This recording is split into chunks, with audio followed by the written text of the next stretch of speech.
तो आज फिज़िक्स के लेक्चर में हमारा उन्वान है सिंपल हार्मोनिक मोशन, जिसमें हम सिंपल पेंडुलम को बतौर एग्जाम्पल पेश करना चाहते हैं कि सिंपल पेंडुलम या motion of a simple pendulum is the best example of simple harmonic motion.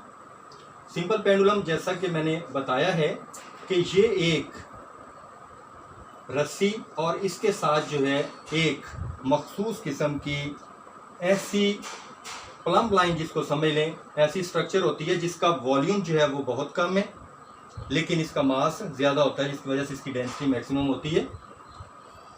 इसको नीचे आज़ादाना यानी फ्री फॉल मेथड से इसको लटकाना है और इसकी ये पोजीशन जो है इसको फाइंड करना है, जिसको हम ओ से डिनोट करेंगे। इसकी सिंपल पेंडुलम की जो लेंथ है वो जहाँ पर इसको हमने नॉट लगाया वहाँ से लेकर गोली के सेंटर तक जो है इसकी लेंथ होती है। गोली का सेंटर रेडियस मालूम करने से ही पता चलेगा। रेडियस जो है वो आमतौर पर वर्नियर कैलिपर या माइक्रो स्क्रू गेज से जो है वो मालूम किया जा सकता है। ये टोटल लेंथ जो हमने इसके अंदर सिंपल पेंडुलम की रखी है, इसको फ्री फॉल मेथड से वर्टिकली डाउनवर्ड डायरेक्शन के अंदर जो है लटकाना है। इसके बाद हमारा अगला मरहला क्या होगा कि इस गोली को अपने हाथ से उठाकर एक साइड पर ले जाना।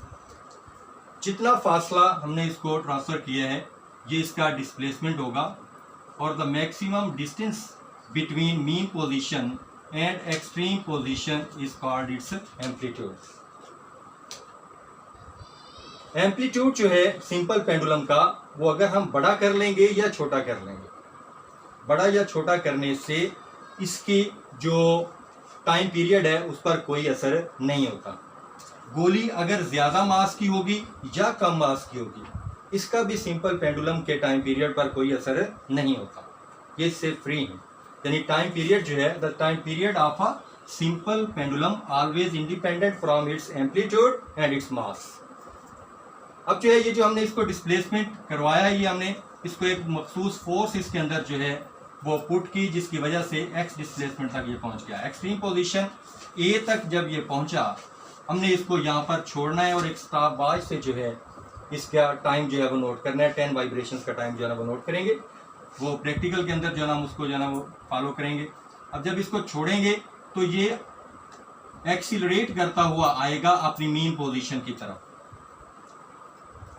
एक्सट्रीम से मीन पोजीशन की तरफ इसकी वेलोसिटी मैक्सिमम होती चली जाएगी, हत्ता कि मीन पोजीशन पर पहुंचकर इसकी वेलोसिटी मैक्सिमम होगी, जिसको हम यूनिफॉर्म वेलोसिटी कहते हैं। यूनिफॉर्म वेलोसिटी है, इस वजह से वेलोसिटी यूनिफॉर्म होने की वजह से मीन पोजीशन पर इसका एक्सेलरेशन क्या होगा? 0। अब इनर्शिया की वजह से ये गोली मीन पोजीशन पर रुकेगी नहीं, बल्कि कुछ आगे चली जाएगी।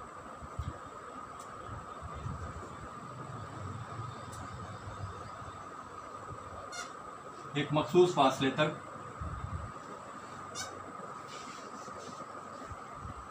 बी तक पहुंच जाएगी। ये जो इसका डिस्प्लेसमेंट हुआ होगा ये एक्स डैश कंसीडर होगा। अब एक्सट्रीम पोजीशन बी पर पहुंचने से इसकी वेलोसिटी एक दफा फिर क्या हो गई? 0, क्योंकि वहां पर जाकर ये कुछ लम्हे के लिए रुकेगी और उसके बाद जो है वो फिर वापस मूव करेगी। वापस आते हुए ये फिर जो है अपनी मीन पोजीशन तक मैक्सिमम वेलोसिटी से आएगी। जब मीन पोजीशन पर आएगी इसकी वेलोसिटी यूनिफॉर्म हो जाएगी, एक्सेलरेशन क्या हो जाएगा? 0। अब फिर जो है यहाँ से बाहर निकलेगी तो एक्सट्रीम पोजीशन ए पर जाकर इसकी वेलोसिटी फिर क्या हो जाएगी? 0। लिहाजा जब भी ये एक्सट्रीम पोजीशन पर जाएगी इसकी वेलोसिटी 0 कंसीडर होगी। जब मीन पोजीशन पर आएगी तो इसकी वेलोसिटी मैक्सिमम होगी, जो हर दफ़ा जो है यूनिफॉर्म रहेगी।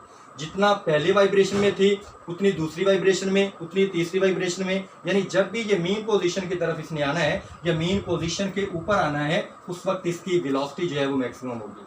और चूंकि इसकी यहाँ पर वेलोसिटी 0 थी, यहाँ पर मैक्सिमम हो गई है, इसकी वेलोसिटी चेंज हो गई है और rate of change of velocity is called acceleration. लिहाजा यहाँ पर इसके अंदर एक्सीलरेशन जो है यहाँ पर जो मौजूद है इसमें इसका एक्सीलरेशन जो है वो 0 होगा, क्योंकि कोई भी बॉडी जब यूनिफॉर्म वेलोसिटी से मूव करता है तो उसका एक्सीलरेशन क्या होता है? 0। अब यहाँ पर वेलोसिटी फिर जो है चेंज होती हुई यहाँ पर वेलोसिटी क्या हो गई 0, तो यहाँ पर इसका एक्सीलरेशन क्या हो जाएगा मैक्सिमम, यानी यहाँ पर इसका एक्सट्रीम पोजीशन के ऊपर इसका एक्सीलरेशन जो है वो मैक्सिमम रहेगा। अब the time in which a simple pendulum completes its one vibration is called its time period। अब ये बात मैं बता चुका हूं कि सिंपल पेंडुलम का जो टाइम पीरियड है वो दो चीजों से इंडिपेंडेंट है। किस चीज से? एक इसके एम्पलीट्यूड से और दूसरा इसके मास से। क्यों? जब हम इसका फार्मूला लिखते हैं, फार्मूला इसका क्या है 2 पाई L/G√। इसमें कहीं भी मास और एम्पलीट्यूड का तज़किरा नहीं है। इस वजह से सिंपल पेंडुलम का जो टाइम पीरियड है वो इसके एम्पलीट्यूड और इसके मास से इंडिपेंडेंट होता है, जबकि ये जो हमारे पास इसकी लेंथ है ये टाइम के डायरेक्टली प्रोपोर्शनल आ रही है। लेंथ ज़्यादा तो टाइम पीरियड भी ज़्यादा, लेंथ कम तो टाइम पीरियड भी कम, ये आपस में डायरेक्टली प्रोपोर्शनल है। और ये ग्रेविटेशनल एक्सीलरेशन है, ये टाइम पीरियड के इन्वर्सली प्रोपोर्शनल है कि ग्रेविटेशनल एक्सीलरेशन की वैल्यू अगर ज़्यादा होगी तो टाइम पीरियड कम होगा, और अगर ग्रेविटेशनल एक्सीलरेशन की वैल्यू कम होगी तो टाइम पीरियड ज़्यादा होगा। ये एक दूसरे के इन्वर्सली प्रोपोर्शनल है।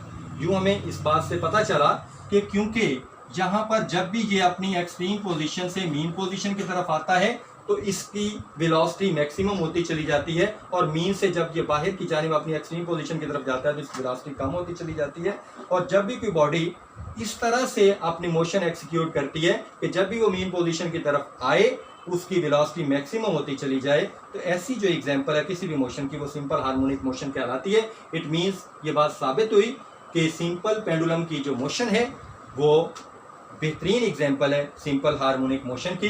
यहाँ पर एंगल थीटा जो है वो लगाया जाता है ये। अब यहाँ पर इसके गोली के इस पॉइंट के ऊपर इसका वर्टिकली डाउनवर्ड डायरेक्शन के अंदर जो है इसका वेट काम कर रहा होता है डाउनवर्ड डायरेक्शन में, लेकिन यहाँ पर इसके वेट के दो कंपोनेंट बन रहे होते हैं। क्योंकि ये इस साइड पर इसका जो डायरेक्शन है वो कोई एंगल बना रही है इस साइड के ऊपर, यहाँ पर जो है वो डाउनवर्ड डायरेक्शन में, लेकिन इस जगह पर उसका जो W है इज इक्वल टू mg के इक्वल है। क्यों? क्योंकि यहाँ पर जो वर्टिकली डाउनवर्ड डायरेक्शन में कर रही है, यहाँ पर कोई एंगल थीटा जो इसके अंदर काम नहीं कर रहा। यहाँ पर mg cos थीटा के इक्वल जो है उसका टोटली जो है वो उसका वेट होगा। तो लिहाजा उसका जो मैक्सिमम वेट है वो उसकी मीन पोजीशन के ऊपर होगा जब वो वर्टिकली डाउनवर्ड डायरेक्शन के अंदर मूव कर रहा होगा।